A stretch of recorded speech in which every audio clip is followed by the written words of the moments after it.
Bonjour, je m'appelle Bakary Sané, je suis le développeur principal de la plateforme Planet. Planet a été mis en place pour faciliter au niveau pédagogique la gestion des établissements, faciliter le travail au chef d'établissement et à ses collaborateurs. Une fois que le chef d'établissement se connecte, il a en face de lui un tableau de bord. Donc, c'est la première chose qui s'affiche. Alors, au niveau du tableau de bord, nous avons le nom de l'établissement, l'année en cours, l'année académique en cours, le semestre en cours, n'est-ce pas? Alors, au niveau, à l'intérieur même du tableau de bord, nous avons euh, des notifications qui vont indiquer le nombre de demandes d'absence, le nombre de demandes d'absence effectuées par les enseignants qui sont en attente de validation. Il va indiquer en même temps les élèves en retard et les élèves absents. Les enseignants absents qui sont relevés dans le rapport de fin de journée. Donc, il est très important pour la visibilité du chef d'établissement d'exiger que les surveillants tiennent le rapport de fin de journée. C'est important. Les demandes de transfert entrants, n'est-ce pas? Et les évaluations programmées pour la journée. Alors, ça, c'est des indicateurs qui sont automatiquement visibles sur l'interface du chef d'établissement. Ensuite, le chef d'établissement a par devers lui le planning des enseignants, c'est-à-dire l'emploi du temps du jour, n'est-ce pas? Donc, de 8 heures à la fin de la journée, n'est-ce pas? Et pour chaque enseignant, le chef d'établissement a une visibilité sur le nom de l'enseignant, la classe dans laquelle l'enseignant a cours, la discipline et l'horaire, n'est-ce pas? De 8 heures à 10 heures, de 10 heures à midi, etc., etc. Donc, à côté, le chef d'établissement a aussi une visibilité sur l'évolution cumulée des absences et des retards par mois. Donc, en jaune, là, nous sommes peut-être au début de l'année, mais quand on sera peut-être au mois de mars ou au mois d'avril, le chef d'établissement pourra constater en tout cas l'évolution des graphes qui vont lui montrer le cumul des absences et des retards dans son établissement. Si bien sûr, ces éléments-là sont renseignés dans la plateforme. Alors, là, nous avons la progression des cahiers de texte et des enseignements. C'est une fonctionnalité qu'on n'a pas encore mis en fonctionnement pour la simple raison que nous n'avons pas encore terminé de dématérialiser le curriculum. Une fois que le curriculum sera dématérialisé, le chef d'établissement, à partir de ces graphes-là, pourra voir, en tout cas, pour chaque enseignant, dans chaque classe et dans chaque discipline, pourra évaluer, en tout cas, en moyenne, l'évolution des enseignements de tel enseignant, de l'enseignant alpha ou l'enseignant bêta, comparer le niveau de progression comparé à son IF en tant que circonscription, à l'IA et au niveau national. Donc, l'enseignant Adama Dien, qui est représenté ici par le trait rouge. Donc, si ça, c'est des éléments de test, bien sûr, c'est pas des données réelles. Donc, si on regarde à ce niveau-là, on verra que au niveau IF, l'enseignant là, en classe de 5e mathématiques est en retard par rapport à l'IF, à la progression de l'IF, mais il est en avance par rapport à la progression moyenne de l'IA, et il est en retard par rapport à la progression moyenne au niveau national. Là aussi, c'est une fonctionnalité qu'on n'a pas encore mis en œuvre, donc c'est une fonctionnalité de rappel et d'alerte qui va permettre au chef d'établissement de recevoir en temps réel des alertes venant de son IA, de son IF ou du niveau central.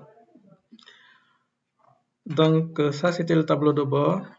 Ensuite, il y a la fiche d'établissement qui est en quelque sorte la carte d'identité de l'établissement, donc qui contient le code de l'établissement, le nom de l'établissement, l'adresse et un certain nombre d'informations typiquement liées à l'établissement. Des informations du genre est-ce que l'établissement a de l'électricité, est-ce qu'il est alimenté en eau, etc. Est-ce qu'il est polarisé par un BST, etc. etc. Donc, chaque début d'année, le chef d'établissement est tenu de mettre à jour cette fiche d'information, la fiche de l'établissement. Ensuite, nous avons l'environnement physique qui constitue les bâtiments et les salles. Donc, il faudrait que le chef d'établissement configure les bâtiments, l'ensemble des bâtiments de son établissement, qu'il crée les classes physiques, les salles de classe en quelque sorte. Ensuite, l'environnement pédagogique qui va comprendre les classes pédagogiques, la gestion du programme, le paramétrage du programme, il faut le paramétrer, la gestion des semestres. À chaque fois qu'on termine un semestre et qu'on bascule sur un autre semestre, il faut venir dans Planète et indiquer à la machine qu'on a changé de semestre, donc on active le second semestre par exemple. La gestion des BST. Au cas où l'établissement est polarisé par un BST, c'est à ce niveau-là qu'on le configure. Alors, ensuite, il y a la gestion du personnel. Donc, la gestion du personnel est la première chose à faire à chaque année, quand on démarre Planète. La stabilisation du personnel consiste à vérifier en tout cas la liste du personnel, ceux qui sont partis, les archiver, et les nouveaux arrivants qui ne sont pas encore dans la base, les insérer dans la base. Alors, l'insertion dans la base ne se fait pas manuellement, mais se fait à partir de l'IAN de l'enseignant. D'où encore une fois l'importance d'avoir un compte professionnel. Le compte professionnel vient avec un IAN, identifiant de l'éducation nationale. Alors, pour pouvoir pouvoir récupérer un enseignant, ça se fait à partir de la gestion des prises de service. Ensuite, il y a le menu rapport de fin de journée, qui est un menu en général qui est destiné aux surveillants, qui vont faire, c'est une sorte de rapport, n'est-ce pas, en réalité, qui vont faire un rapport sur la journée. Est-ce que telle classe, est-ce qu'il y a eu cours dans telle classe, etc. Est-ce qu'il y a une perturbation, etc. dans telle classe, etc. dans l'établissement. Alors, ensuite, il y a la gestion des demandes d'absence. Ça, c'est pour les enseignants et les collaborateurs du chef d'établissement. Ensuite, il y a le menu gestion de l'emploi du temps. C'est à ce niveau-là que l'emploi du temps est configuré. Donc, l'ensemble des disciplines pour une classe sont positionnées avec à côté l'ensemble des enseignants qui officient dans ces classes-là et dans les disciplines indiquées. Alors, ensuite, nous avons la gestion des élèves. Et dans la gestion des élèves, nous avons les dossiers des élèves.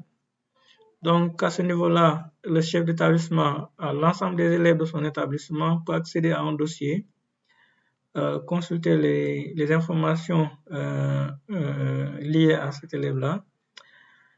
À côté, nous avons le menu des élèves archivés.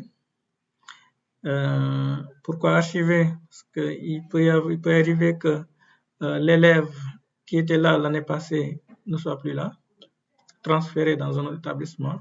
Et si l'établissement n'utilise pas Planète, le transfert n'est pas automatique, donc on est obligé d'archiver. Alors, le menu affectation des élèves dans les classes. Une fois qu'on a chargé les élèves dans la base, il faudrait les affecter dans les classes.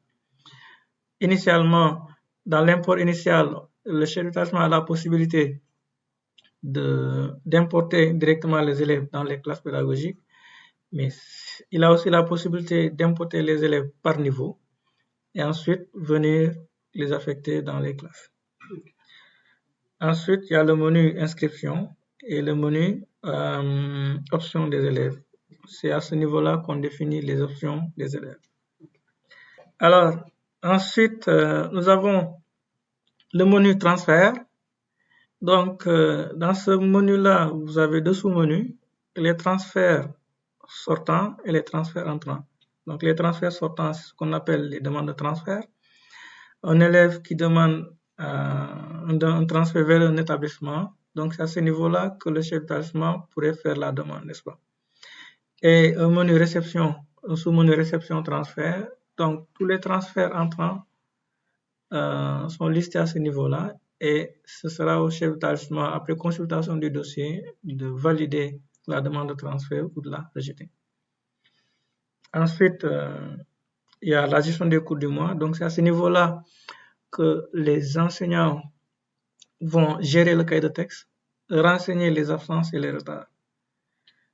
Ensuite, le menu, l'un des menus principaux, c'est le menu évaluation. Donc, c'est à ce niveau-là aussi que les évaluations sont planifiées. Et une fois planification faite, c'est à ce niveau-là aussi que les notes sont saisies. Ensuite, il y a le menu conseil. Après chaque semestre, il faut tenir les conseils. D'abord, générer les moyennes, ensuite tenir le conseil et imprimer les bulletins. Et enfin, nous avons le menu gestion des candidats pour les établissements du moyen. Et c'est à ce niveau-là qu'on va déclarer l'ensemble des élèves orientables en classe de seconde.